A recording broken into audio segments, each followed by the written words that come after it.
Dün gece ve bugün Şarm El Şeyh'ten gelen ফিলিস্তিনিদের পক্ষে শক্তিশালী কণ্ঠস্বর হিসেবে আবির্ভূত হয়েছেন তুরস্কের প্রেসিডেন্ট রিসেপ তাইয়েপ এরদোয়ান।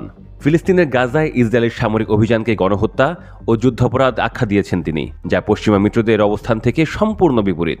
এছাড়া যুদ্ধবিরতির পর আন্তর্জাতিক সম্প্রদায়কে গাজায় মানবিক সহায়তা পৌঁছানোর আহ্বান জানিয়েছেন তিনি। এমনকি ফিলিস্তিনের জনগণের জন্য স্বাধীন ও সার্বভৌম রাষ্ট্র প্রতিষ্ঠায় শক্ত অবস্থান নিয়েছেন এরদোয়ান। ফিলিস্তিনের এভাবে সমর্থন জুগিয়ে দখলবাজ ইহুদিবাদীদের বিরোধিতা করায় ইসরায়েলের কাছে অপছন্দের পাত্র হয়ে উঠেছেন এরদোয়ান ও তার দেশ তুরস্ক।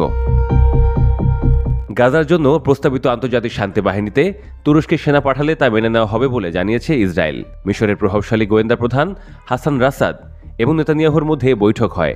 এরপরে বিভিন্ন গণমাধ্যম জানায়, তুরস্কের সেনা মোতায়েন নিয়ে রাসাদ ও নেতানিয়াহুর মধ্যেই বিরোধ দেখা দিয়েছে। তবে এ দাবি অস্বীকার করেছেন নেতানিয়াহু। তবে তার দপ্তর টাইমস অফ ইসরায়েলকে বলেছে, মিশরের গোয়েন্দা প্রধানের সঙ্গে নেতানিয়াহুর ব্যক্তিগত কোনো শত্রুতা নেই, কিন্তু সদ্যই যুদ্ধবিরতিতে যাওয়া গাজায় তুরস্কের সেনা মোতায়েন কিংবা দেশটির কোনো সংশ্লিষ্টতা মেনে নেওয়া হবে না। গত 13 অক্টোবর অনেক কাঠখড় পোড়ানোর পর গাজায় দ্বিতীয় ধাপে যুদ্ধবিরতি চুক্তি কার্যকর হয়। এরপর থেকে গাজার পরিবেশ স্বাভাবিক হতে শুরু করেছে। এর মধ্যেই গাজায় শান্তির প্রতিষ্ঠায় একটি প্রশিক্ষিত নিরাপত্তা বাহিনী গঠন নিয়ে আলোচনা হয়েছে। এতে সমর্থন দিয়েছে যুক্তরাষ্ট্রসহ অন্যান্য ইউরোপীয় দেশ। মিশর, জর্ডান ও তুরস্কের মতো মুসলিম দেশের সেনা দিয়ে এই বাহিনী গঠনের আলোচনা হচ্ছে, কিন্তু এতে বাগড়া দিয়েছেন ইসরায়েলের প্রধানমন্ত্রী নেতানিয়াহু। ফিলিস্তিনি একটি সূত্রে বরাতে স্কাই নিউজ আরাবিয়া বলছে, গাজার নিরাপত্তা রক্ষী হিসেবে তুরস্কের অংশগ্রহণ প্রত্যাখ্যান করেছেন নেতানিয়াহু।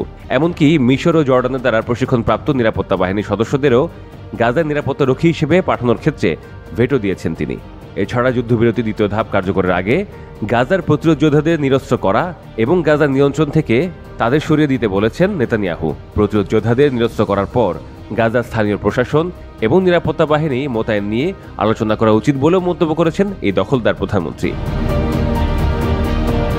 বিশ্লেষকদের মতে, গাজা ইস্যুতে এরদোয়ানের ইসরায়েলের স্বার্থবিরোধী অবস্থানের কারণেই বাধা হয়ে দাঁড়িয়েছেন নেতানিয়াহু। কারণ শুরু থেকেই গাজায় ইসরায়েলের আগ্রাসনকে গণহত্যা ও যুদ্ধাপরাধ বলে আখ্যা দিয়ে আসছেন এরদোয়ান। এমনকি এর উপযুক্ত বিচার ও ফিলিস্তিনের জন্য একটি সত্যিকারের স্বাধীন রাষ্ট্র গঠনের কথা বলে আসছেন তিনি। বিশ্লেষকরা বলছেন, এ কারণে গাজার জন্য প্রস্তাবিত নিরাপত্তা বাহিনীতে তুরস্কের সেনা যুক্ত করার কথা মানতে পারছেন না নেতানিয়াহু। আর তাই আপাতত মিশর ও জর্ডানের মতো মুসলিম দেশের প্রশিক্ষিত সেনাদের গাজায় মোতায়েনে ভেটো দিয়েছেন তিনি।